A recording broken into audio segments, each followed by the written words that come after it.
Bom, gente, voltei. Vamos continuar o nosso curso sobre microbiota humana e nessa aula eu vou falar para vocês sobre o microbioma humano, tá? Ou seja, aquela microbiota que é composta por fungos e leveduras, tá? Então, só para introduzir o assunto, primeiro, o nome. Qual é o nome dessa microbiota? Que nome a gente usa para essa microbiota? No inglês, se vocês fizerem buscas em PubMed, em bancos de dados, vocês vão encontrar os dois termos, tá? Microbiome e mycome. Então, só para vocês fiquem avisados, caso vocês queiram procurar algo a respeito desse assunto, vocês vão encontrar sobre os dois termos. Em português eu vou usar o termo microbioma, porque se eu usasse o termo micoma, toda vez que eu falasse essa palavra, vocês iam rir da minha cara. O Leandro está falando micoma. Eu conheço vocês. Então, eu vou falar de microbioma. Tá bom? Então, como eu já disse, o microbioma é a comunidade de fungos e leveduras que habita o organismo. Novamente, eu não sei se vocês já assistiram a aula sobre o viroma, ou, né, eu estou fazendo o upload dessas duas aulas juntas. No viroma, eu falo a mesma coisa que eu vou falar agora. Essa comunidade de fungos é muito menos caracterizada, não é tão bem estudada quanto a comunidade bacteriana do nosso microbioma. Tá? O componente bacteriano do nosso microbioma, existem algumas razões para isso, né? E eu vou discutir um pouquinho essas razões. Esse gráfico aqui mostra para vocês, esse foi feito a partir de bancos de dados de publicações científicas, e ele mostra que até o ano de 2010, 2009, não existia na literatura nenhuma menção do termo microbioma, tá? E a partir de 2010, no título de trabalhos, se eu não me engano, isso aqui foi feito só levando em consideração o título dos trabalhos, tá? Então, a partir de 2010, a gente já viu 1 ou 2 trabalhos, e isso foi crescendo, até que em 2015, por exemplo, já existiam pelo menos 12 trabalhos com microbioma, né? Microbioma no título. Olha a comparação aí com microbioma, 737, e viroma também tem crescido muito. É interessante, esse gráfico é interessante notar o aumento no interesse, né, nessa linha de pesquisa, nessa área de pesquisa de microbioma. Olha a quantidade de artigos de 2006 para cá. Em 2006, foi mais ou menos 2005, 2006, foi mais ou menos quando surgiram aqueles artigos relacionando microbiota e obesidade, tá? De lá para cá, o interesse em microbioma e microbiota realmente está assim, disparando, né? O microbioma humano, apesar de não tão bem caracterizado, nós já conhecemos algumas espécies de fungos e leveduras que vivem nesse microbioma. Então aqui essa tabelinha é só para mostrar para vocês os principais desses fungos. Então acho que os mais comuns aqui que merecem ser citados, que são encontrados em diversos sítios, não só... e isso é muito comum com os fungos, né? As bactérias, você encontra gêneros e espécies que são muito mais característicos de uma microbiota, de um sítio ou do outro. Na pele, por exemplo, você tem muito Staphylococcus epidermidis, no trato gastrointestinal você não tem tanto Staphylococcus, né? Você tem os bacteróides, você tem clostridios, na boca você não tem muito clostridios. Os fungos, o negócio é mais tudo junto, misturado, assim, pelo menos é o que os trabalhos indicam até agora. Então você encontra muito... É muito comum aspergilos, tá? Aqui aspergilos você encontra no trato gastrointestinal, na boca, né? no pulmão, na pele. Cândida também você encontra em todos esses sítios. Malacésia, a malacésia que tem aparecido como um importante fungo da microbiota, principalmente da microbiota da pele, mas você também encontra na boca e no trato gastrointestinal, tá? Cryptococcus também, Fusarium, Cryptococcus, todos esses são muito comuns, tá? Esses aí que eu citei, eu diria aspergilos, Fusarium, Cryptococcus, Cândida, Malacésia, são os gêneros mais comumente encontrados na nossa microbiota, mas claro, existem muitos ou dezenas de outros gêneros e centenas de espécies diferentes de fungos na nossa microbiota normal. Esse microbioma, na verdade, toda hora eu confundia microbiota, microbioma, vocês me perdoem a aula sobre microbioma, tá? Em comparação com as bactérias e o nosso viroma, o número de componentes do microbioma é muito menor, então temos apenas 0,1% da microbiota humana é composta por fungos, tá? Mas apesar disso, nós não podemos desconsiderar esses fungos, não podemos esquecer da importância deles na nossa saúde. Então eles podem sim ter importantes funções, como a manutenção da estrutura da comunidade microbiana nesses sítios aí. Acho que vocês sabem que diversos fungos são produtores de antibióticos, de substâncias antibacterianas, tá? Então esses fungos podem funcionar no controle das populações bacterianas, né? Eles também desempenham funções metabólicas, então isso também já foi observado, e tem a interação, com o nosso sistema imunológico, assim como as bactérias e os vírus fazem esse mesmo tipo de interação. Os fungos também sinalizam através de receptores da imunidade inata, tá? E também existe a possibilidade de que existam cooperações interreino, né? Cooperações entre a comunidade do microbioma e o microbioma bacteriano. Então, por exemplo, há pouco tempo atrás foi publicado um trabalho mostrando que bactérias da espécie Bacteroides theta-iota omicron, que é um bacteroide intestinal, elas conseguem se alimentar, degradar e se alimentar de um açúcar, alfa-mannan, que é muito comum na parede celular dos fungos, tá? Então, esse seria um exemplo de interação interreino entre bactérias e fungos na nossa microbiota. Tá? Existem dificuldades, claro, no estudo do microbioma humano. A baixa densidade, como eu falei para vocês, apenas 0,1% da microbiota da microbiota humana é formada por fungos, tá?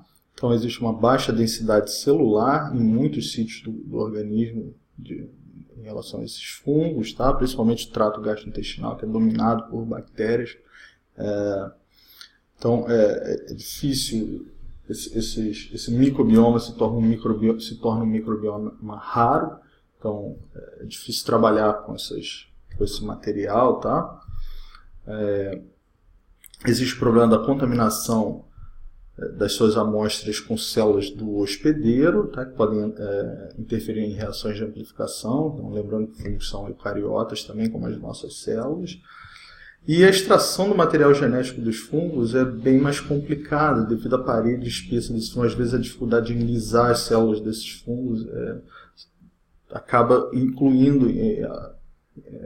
implementando um viés nas nossas análises, tá? De microbioma.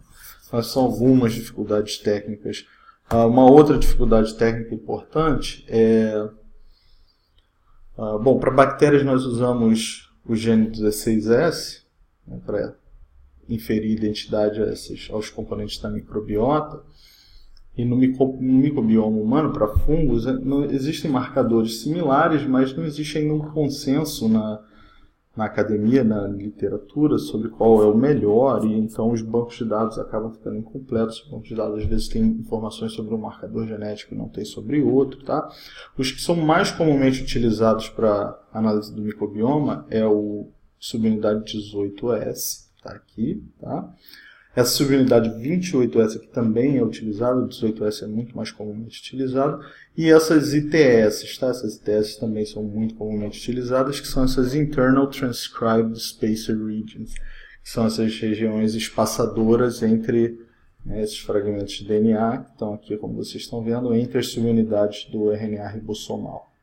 Tá? Também podem ser utilizadas para inferir identidade a essas espécies, tá? Tanto 18S como as ITS têm suas vantagens e desvantagens, tá? Aparentemente é mais fácil desenhar primers universais que vão amplificar todo aquele material genético que tem na sua amostra para o ITS, porque os primers ficariam localizados nas regiões 18S, nas regiões das subunidades ribossomais que tem pouca variabilidade, tá? Então é mais fácil, mesmo entre espécies, então é mais fácil para você desenhar primers ali para essas regiões e sequenciar o ITS, né? Mas alguns autores acreditam que o 18S, por sua vez, tem mais capacidade de discernimento a nível de gênero e espécie do que as ITS. Tá? Então você ganha de um lado, perde do outro. Tá? Alguns estudos usam até as duas regiões. Bom? É comum encontrar no microbioma humano diversas espécies patogênicas oportunistas de fungos. Tá? Então, mas elas podem não, nós vemos a mesma coisa com bactérias, elas podem não estar causando, normalmente não estão causando doença nenhuma, né? Então, por exemplo, a Candida albicans, tá? Diversas espécies do gênero Candida, Cryptococcus neoformes, Aspergillus, os coccidioides, Histoplasma, tá? Todas essas espécies, esses gêneros podem ser encontrados no nosso microbioma. E é importante notar, isso é algo importante no estudo do microbioma, que disbioses da comunidade bacteriana podem permitir o crescimento exacerbado desses fungos e isso se torna um problema muito sério de saúde, tá? Principalmente em pacientes imunocomprometidos. É o chamado overgrow, né? O crescimento exagerado. Tá? Então, o overgrow fúngico é comumente observado, por exemplo, em pacientes com HIV que desenvolvem candidíase oral. Tá? Isso não tem só a ver com a microbiota desses pacientes, tem a ver com o sistema imunológico também. Então aqui alguns dos gêneros e espécies mais comumente encontrados em diferentes sítios do corpo.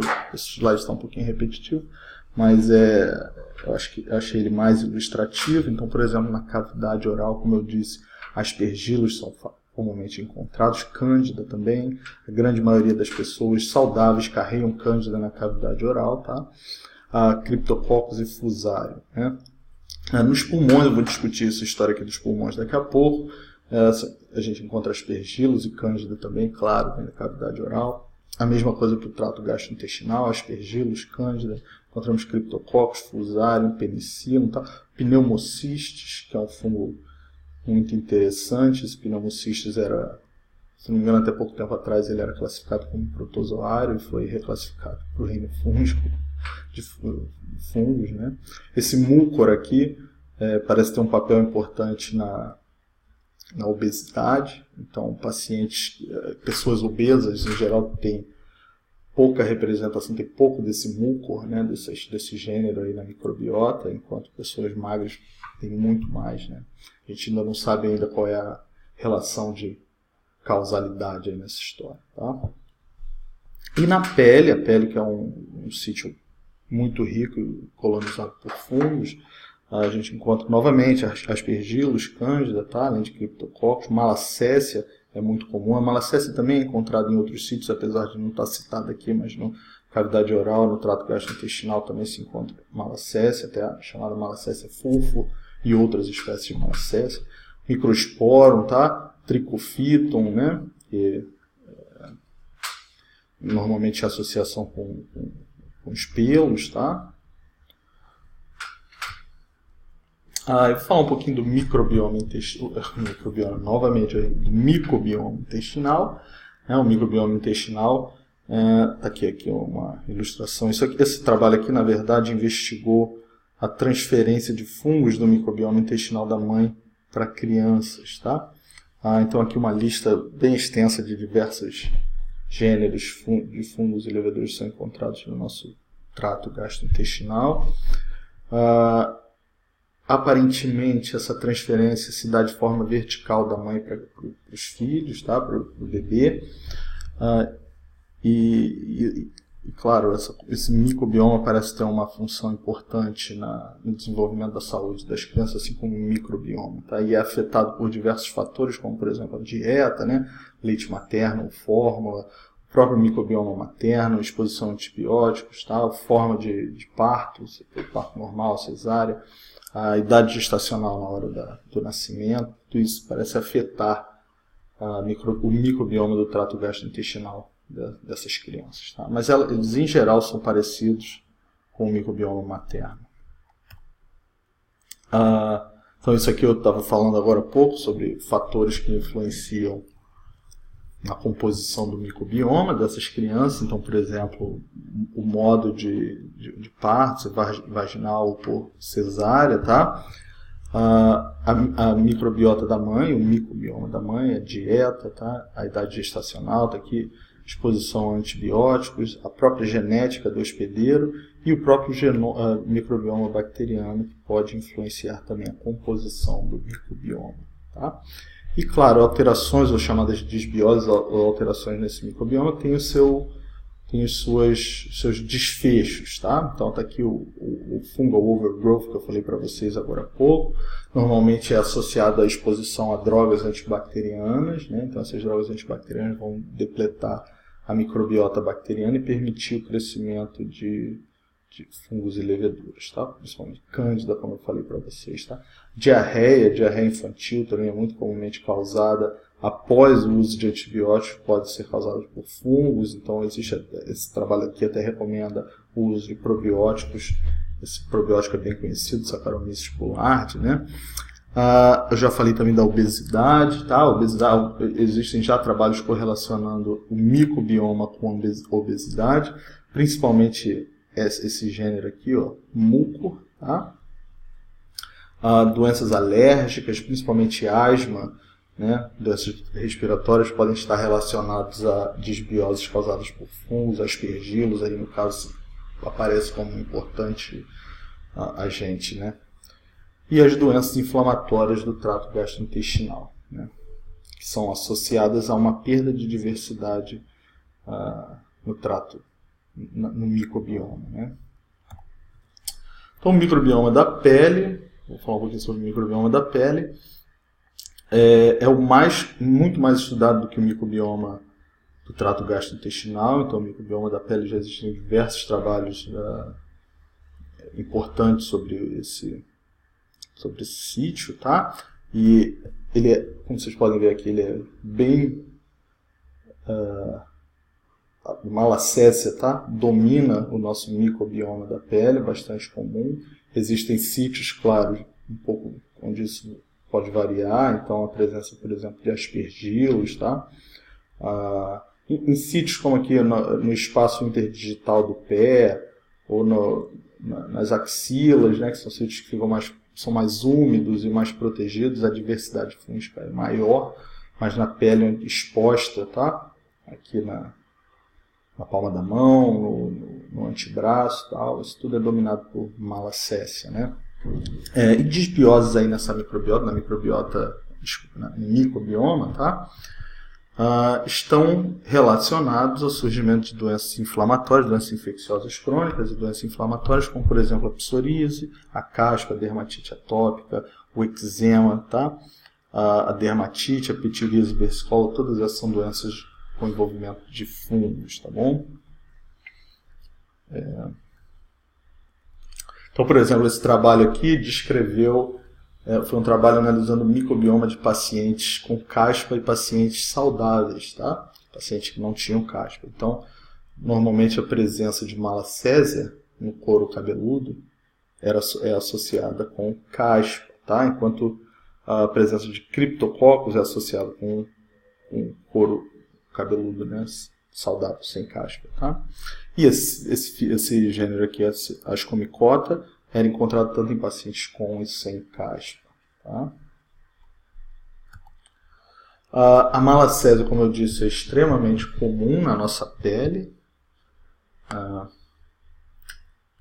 Deixa eu tirar isso aqui da frente, acabei saindo aqui já está de volta. A malacésia, ela é extremamente comum na nossa pele, tá? Pacientes com dermatite atópica, essa doença que é uma doença inflamatória da pele, a pele é muito seca e coça muito, tá? Normalmente levando à quebra da barreira da pele, com o surgimento de lesões, né? E essas lesões eventualmente podem se tornar infeccionadas por patógenos bacterianos, oportunistas estafilococcus, tá? Propionibactéria, né? E pacientes com dermatite atópica, eles têm uma diversidade maior de fungos na pele, tá? Engraçado, né? A malacésia, vocês lembram daquele, deixa eu voltar o slide aqui, esse slide aqui, ó, a malacésia domina o microbioma da nossa pele. Pacientes com dermatite atópica, eles além da malacésia, eles têm outras espécies de fungo, como cândidas, criptococcus, tá? Diferentes espécies de criptococcus, né? E essa microbiota, esse microbioma, tá? Essa microbiota fúngica, pode interferir na cicatrização, processo de cicatrização na nossa pele. Tanto em casos com dermatite atópica, como psoríase e outras doenças, e até feridas da pele, tá?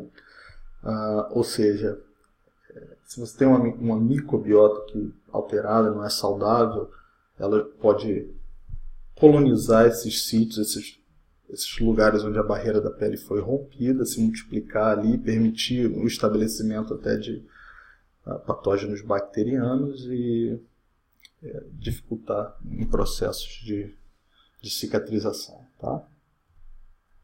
O microbioma oral, então tem 2 grandes trabalhos já publicados estudando o microbioma oral, então esse trabalho de Dupuy e esse trabalho de Gannon. Eles não chegaram a um consenso, então, por exemplo, Dupuy detectou malacésia na cavidade oral, enquanto o Gannon não encontrou nada disso. Eles têm aqui um grupo de fungos que são encontrados nos 2 trabalhos, então, por exemplo, os aspergilos, o fusarium, o cryptococcus, tá? Mas Dupuy encontrou malacésia, tá? Encontrou todas essas outras espécies, o Gannon encontrou Saccharomyces, né? Então ainda não, o microbioma oral ainda não é algo que está bem delineado, né? Existem poucos trabalhos a respeito desse assunto, tá? No pulmão, também disse, aparentemente nós temos um microbioma no pulmão. Na verdade, a presença de microbiota no pulmão é algo que é discutido, se nós temos realmente uma microbiota no pulmão, ou se é uma colonização transitória, né, sintomática transitória.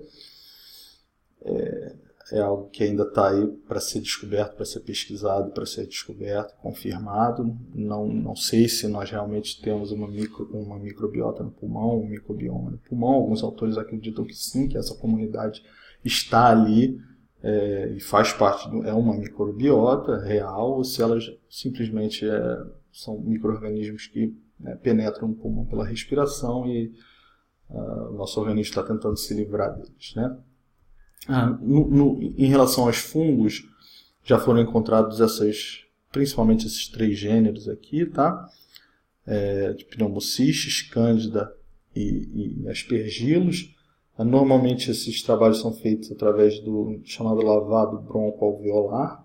Então você faz a detecção de sequências de DNA fúngico nesse lavado broncoalveolar e a quantidade parece ser muito baixa de células fúngicas, então a amplificação daquelas ITS, elas em geral revelam que tem pouco material genético ali, indicando que tem poucas células microbianas no nosso pulmão, exceto em pacientes imunossuprimidos, tá? Pacientes imunossuprimidos, transplantados, ou seja, estão tomando drogas imunossupressoras.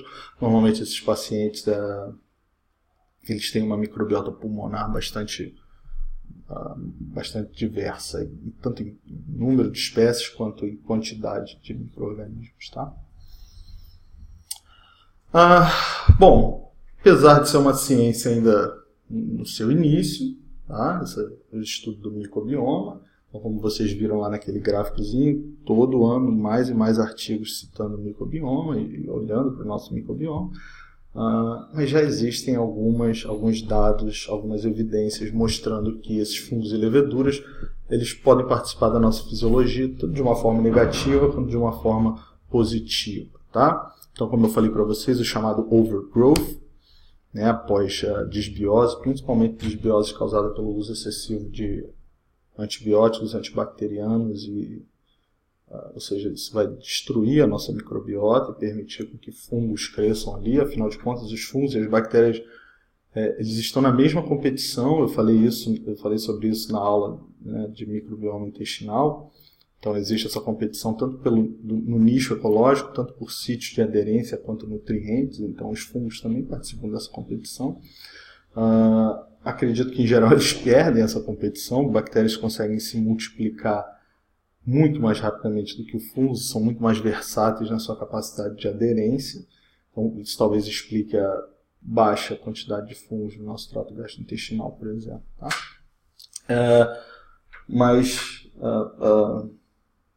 Perdi o fio da meada aqui, voltando.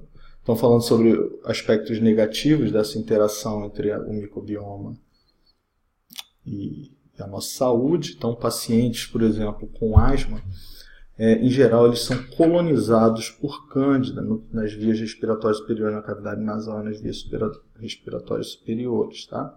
É muito mais comum encontrar cândida nesses pacientes do que em pessoas que não têm esse tipo de doença inflamatória. Né? Já foi demonstrado, tem um artigo interessante que já demonstrou, por exemplo, Candida albicans. Candida albicans ficou com letra maiúscula aqui, desculpa. Que a Candida albicans, ela pode, quando animais de laboratório camundongos são alimentados, passam por gavagem, né, onde Candida albicans é inoculada nesses animais via oral. Esses animais eles são mais suscetíveis a sintomas de colite induzidos por destrose. Tá? Existem alguns produtos químicos que a gente pode utilizar para induzir colite em animais de laboratório. Então, os sintomas dessa colite induzida é muito mais marcante em animais que foram desafiados oralmente com Candida albicans. Tá? Novamente aqui eu estou bloqueando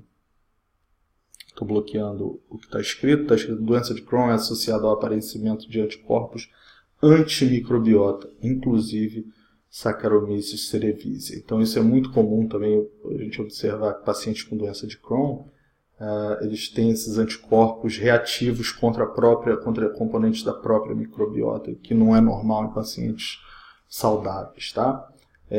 E dentro desse grupo aí de anticorpos a gente encontra anticorpos anti-Saccharomyces cerevisiae, demonstrando que a Saccharomyces cerevisiae é um importante componente da microbiota. Então, nessa relação aí entre doenças imunes, né, doenças autoimunes e doenças inflamatórias. Tá? E era isso, gente. Muito obrigado. Eu prefiro meus fungos desse jeito, ó. Uma delícia. Mas eles também fazem bem pra gente na microbiota, tá bom? Então, um grande abraço.